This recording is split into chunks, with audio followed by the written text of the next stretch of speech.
Alright, we're just talking a little bit about how we find it amusing that sometimes, if let's say there's a cheese out move where someone grabs the arm and does this, whereas obviously you hit his collarbone and his throat, it's pretty much, if you can get the right position, this here, what people don't see on camera, that could be an eye gouge, a nose strike and stuff, but you always get one person or someone that'll say, well, if this hand had a knife, you would have been stabbed. So cheese out represents you don't want them to touch you at all. If I go like this and I boom, boom, if this hand here is touching me, it could have been a knife, right? But cheese out's not really set up for knife fighting, okay? Let's say we're doing cheese out and this is representing knife fighting. Oh. It's a different, well, for me and for Steve, we don't see the merit in saying, oh, if I've got him here and I've done some empty hand move, oh, if that was a knife, I would have been stabbed, right? Okay, cheese out, this is knife fighting, boom, boom, boom, boom. If you've got this, okay, I'm going to try my hardest to stop it. It's very difficult. The premise of cheese out, in our opinion, is not set up for knife fighting. Let's say some of the ways that knife fighting is classically taught. Some systems they go like they use the low part of the dummy form to do this. Okay, can you stab me from there? Pretty easy. If you do that sort of move here, I've virtually got you. I mean, they might be trying to think that it's bashing my arm away, but even so, it's not really a controlling aspect. I think I'm not really an expert at knife fighting, but I don't really feel confident in doing that sort of thing. It's going to really help. So if we're doing cheese out, this here, I should be able to keep you away from me all the time. Keep that from doing this. You're better off actually physically grabbing the knife. You know.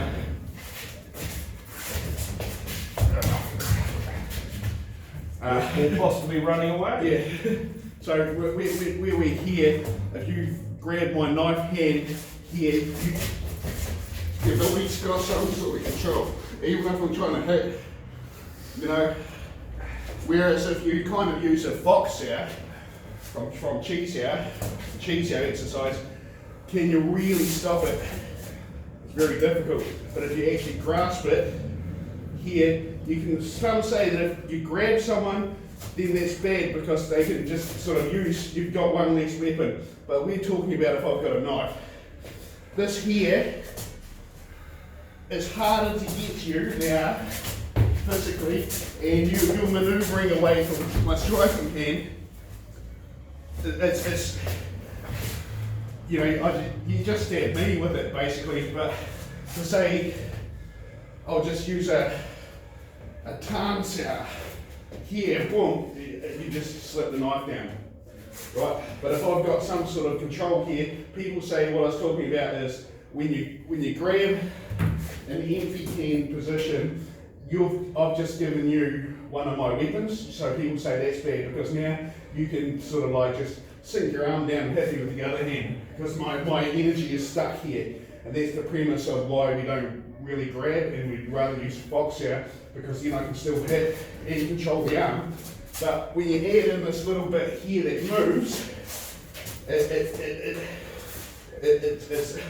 it's much more difficult. So I can still grab or grasp, but maintain sensitivity through the centre line. So if you try to stab me with that, I've still got an awareness of where the centre line is. See that? So I've got control of the arm, but I'm not using a fox out from cheese out. Yeah. So if we do cheese out again, and I've got this knife here, and I've got basically it's really difficult to stop here, but the situation is different, so I might use a bit of a grab there. Yeah, so it's just something we're talking about because in cheese out, if I maybe get someone's arm pinned to me like this and I go boom, people say, well, he could elbow strike, or if he had a knife, boom, they're not really taking into account that this hand has ended the fight in reality. When I talk about reality, I talk about hopefully, but I'm pretty confident that this sort of thing here is going to put pressure on those joints at the same time as I'm going for the eyes. Boom. You know. So if you do a move here where maybe here you pin my arm and I end up like this, you're in a better position. Now if you're punching me in the face there, that could be a fight ended. But then you'll get someone that'll go, oh, I could have stabbed them with a knife. If they've got a knife, you're pretty screwed anyway. Just remember, children, do not cheese out with somebody with a knife. Yeah. Very important. Now, speaking about knives, one thing of concern is one time there was a guy that pulled a knife out. And so I done the right thing and I called the police. Well, it was 111. They wouldn't actually put me through to the police. They said, tell us everything about it. This took half an hour. They were like, where are you? And I'm like, I'm on Albany Street.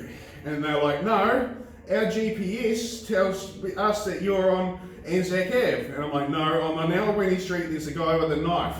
And they're like, I'm like, can you put me through to the police station? And they're like, we're a call centre in Wellington.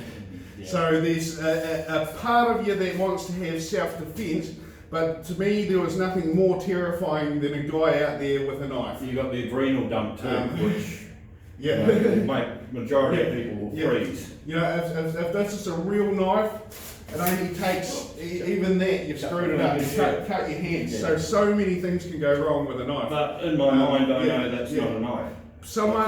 While we're talking about the subject, someone was talking about Chris is a bad club because he teaches weapons training. He teaches. Surely not, wouldn't be a Wing Chun club because we're a Klarno. Yeah.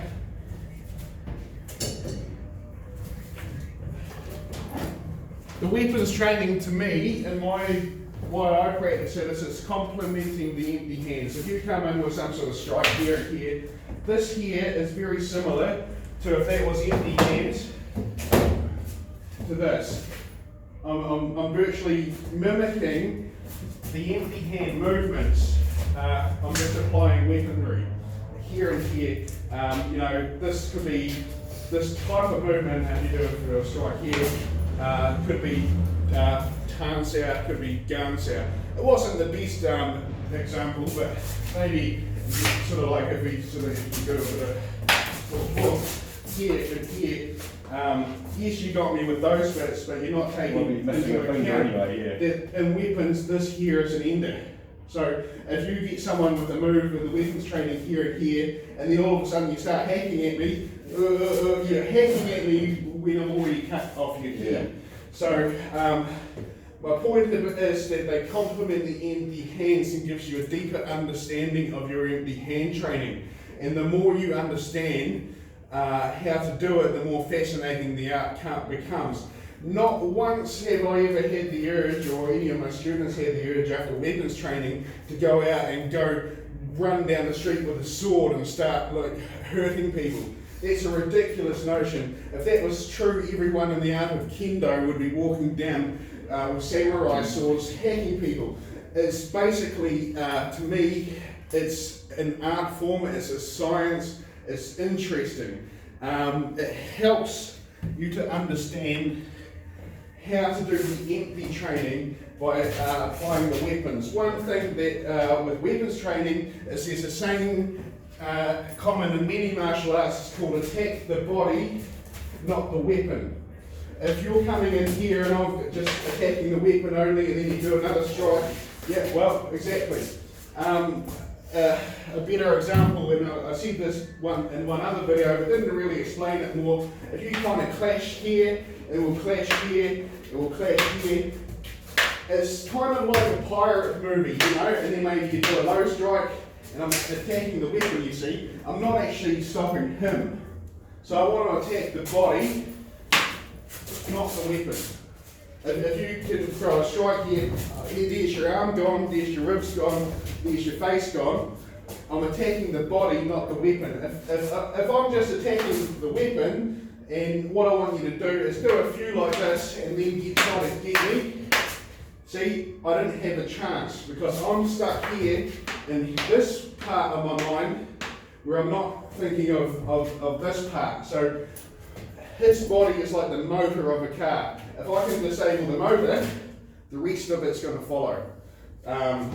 You know, it's a common thing, and it relates back to empty hands.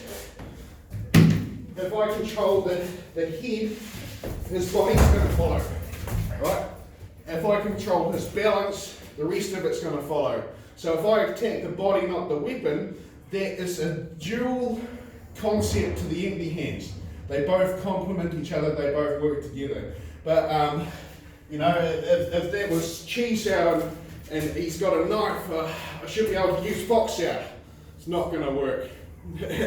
So you get it on the internet. I've had it personally told me, oh, if that guy had a knife in the Chi Sao drill, he would have stabbed you. It's not a knife fight, it's Chi Sao, it's an exercise. It's just a drill, guys.